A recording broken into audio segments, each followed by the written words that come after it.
పేరు మీ పేరు చాలా ప్రాముఖ్యం చెందిందన్న. టోపీ మార్చినా కూడా మర్చిపోతారు మళ్ళీ. Okay sir. చెప్పండి అన్న. సార్ మీరు మొత్తం నందమూరి హీరోస్తో చేస్తున్నారు. అంటే హరికృష్ణ గారు, తర్వాత బాలకృష్ణ గారు, ఆ తర్వాత ఇప్పుడు జానకిరామ్ గారికి అబ్బాయి మధ్యలో ఇప్పుడు ఒక నిమిషం అండి. ఫస్ట్ మీరు అడిగిన దాంట్లోనే వస్తుంది. నేను ఎవరు ఫ్యాన్ అండి? Rapid fire. నేను ఎవరు ఫ్యాన్ని? ఎన్టీఆర్ గారి ఫ్యాన్. నాకు ఎవరు ఇచ్చారు బ్రేకు? ఎన్టీఆర్ గారు. అక్కినేని గారు. అక్కినేని గారు ఆపోజిట్ కాంపౌండ్ కదా. అదే ఒక నిమిషం వినండి. ముందు ఫస్ట్ మీరు అడిగిన దానికి నేను చెప్తున్నాను. నేను అడిగిన దాన్ని ఒబ్బే చేయకూడదుగా నేను ముందు. ఓకే సార్ చెప్పండి. కాంట్రడిక్షన్ అక్కడ ఉన్నప్పుడు దాన్ని క్లారిటీ ఇచ్చి నెక్స్ట్ ఆన్సర్కి వెళ్ళాలి. సో నేను రామారావు గారి వీరాభిమాన్ని. ఇందాక నేను చెప్పిన దాంట్లో కూడా ఉంది అది. అగ్నిపుత్రుడు సినిమా పనిచేస్తున్నప్పుడు అక్కినేని నాగేశ్వరరావు గారితో పరుచూరు గోపాలకృష్ణ గారు డైలాగ్స్ రాయటకు వచ్చినప్పుడు 175 days రామారావు గారికి ఎక్కువ, నాగేశ్వరరావు గారికి ఎక్కువ అనే డిస్కషన్ వచ్చినప్పుడు ఎవరికి ఎక్కువ అనే సినిమాల విషయంలో నాగేశ్వరరావు గారితో అన్నపూర్ణ స్టూడియో సెట్స్లో బయట విరామం సమయంలో మాట్లాడుతూ డిస్కస్ చేస్తూ వాదోపవాదాలు చేస్తుండేవాళ్ళం. అవన్నీ ఆయనకి తెలుసు, నాగార్జున గారికి తెలుసు. నేను రామారావు గారి అభిమాన్ని.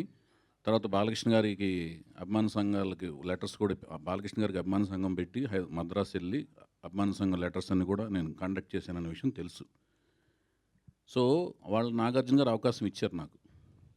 తర్వాత నాగార్జున గారే హీరోగా అవకాశం ఇచ్చారు. తర్వాత నేను సొంత బ్యానర్ పెట్టుకుని అప్పుడు నేను వెళ్ళి హరికృష్ణ గారితో సినిమా తీశా. తర్వాత నాకు ఎవరు అవకాశం ఇచ్చారని మూడో సినిమా మహేష్ బాబు ఇచ్చారు. నేను గుడివాళ్ళు ఎవరితో గొడవ పడుతుండేవాడిని, కృష్ణ గారి ఫ్యాన్స్తో గొడవ పడుతుండేవాడిని, కొట్టుకుంటుండేవాళ్ళం. అందుకని ఆ ప్రశ్నలో సగం బేస్ లేదు.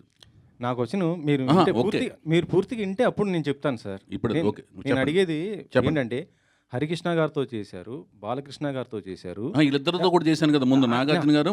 నేను చెప్పేది వినండి సార్, నేను అడిగేది వినండి మీరు. చెప్పండి. ఆ తర్వాత ఇప్పుడు జానకిరామ్ గారు వాళ్ళ అబ్బాయితో చేస్తున్నాను. మధ్యలో జూనియర్ ఎన్టీ గారు మిస్ అయిపోయారు. ఎందుకు అయిపోయారు? మీరు మిస్ చేశారా లేకపోతే ఆయనకి ఒప్పుకోలేదా బిజీ అయిపోయి? నేను ఎన్టీఆర్ గారి గురించి అడుగుతున్నాను. నేను చేసేదే సినిమాలు ఒక 1 yearకి 2 yearsకి 3 yearsకి అలా సినిమాలు చేస్తుంటానండి. నాకేంటంటే కథ నేనే రాసుకుంటాను. రాసుకున్న తర్వాత ఆ రాసుకున్న కథకి ఎవరు అవసరం అనుకుంటే వాళ్ళ దగ్గరికి వెళ్ళి అప్రోచ్ అయ్యి సినిమా తీస్తాను. అందుకని ఈ బస్సు దిగి ఇంకో బస్సు వెంటనే ఎక్కేద్దాం అనే తాపత్రయము, కంగారు లేదు లైఫ్లో. నేను ప్రేమ వివాహం చేసుకున్నా. ప్రేమ వివాహం చేసుకున్న తర్వాత ఏమవుద్దండి, భార్య పట్ల విధేయతను, బాధ్యత, కుటుంబం, వాళ్ళతో కూడా సరదాగా తిరుగుతుంటాను. ప్రపంచాన్ని కళ్ళతో చూడటం కంటే కూడా, టీవీలో చూడటం కంటే కూడా కళ్ళతో చూడాలి, కాళ్ళతో నడవాలని అనుకుంటాను ప్రపంచంలో చూసే ప్రదేశాలు. సో అవన్నీ చూస్తూ ప్రపంచంలో అన్నీ తిరుగుతూ నేనే కథ రాసుకుని నేనే సినిమా తీసే ప్రాసెస్లో చాలామంది దగ్గరికి వెళ్ళే అవకాశం తక్కువ. కంటిన్యూటీ ఆఫ్ సినిమాలు చేస్తుంటేనే అందరి దగ్గరికి వెళ్ళాలి. ఇప్పుడు లాహిర్ అయిన వెంటనే నేను పెద్ద హీరోల దగ్గరికి వెళ్ళి ట్రై చేయొచ్చు. నేను వెంటనే ఎవరితో తీశానండి? సేతయ్య అని మళ్ళీ హరికృష్ణ గారితో తీశాను. సో నేనేంటంటే నాకు ఆలోచన నా బ్రెయిన్లో లేదు పెద్ద హీరోల దగ్గరికి వెళ్ళాలి లేకపోతే స్టార్డమ్ ఉన్న హీరోల దగ్గరికి వెళ్ళాలి అని ఉండదు. నాకు ఎవరు కరెక్ట్గా నా కథకు రాసుకున్నప్పుడు నాకు కన్వీనియంట్గా ఎవరు అనిపిస్తే వాళ్ళ దగ్గరికి వెళ్ళిపోతాను. అంటే ఆ వెళ్ళినప్పుడు తారక్ దగ్గరికి ఎందుకు వెళ్ళకూడదు అనేది మీ ప్రశ్న అనమాట. తారక్ దగ్గరికి వెళ్ళాలనే కథ నా ఆలోచనలోకి రాలేదంటున్నాను. కానీ ఎన్టీఆర్ గారికి ఇష్టమైన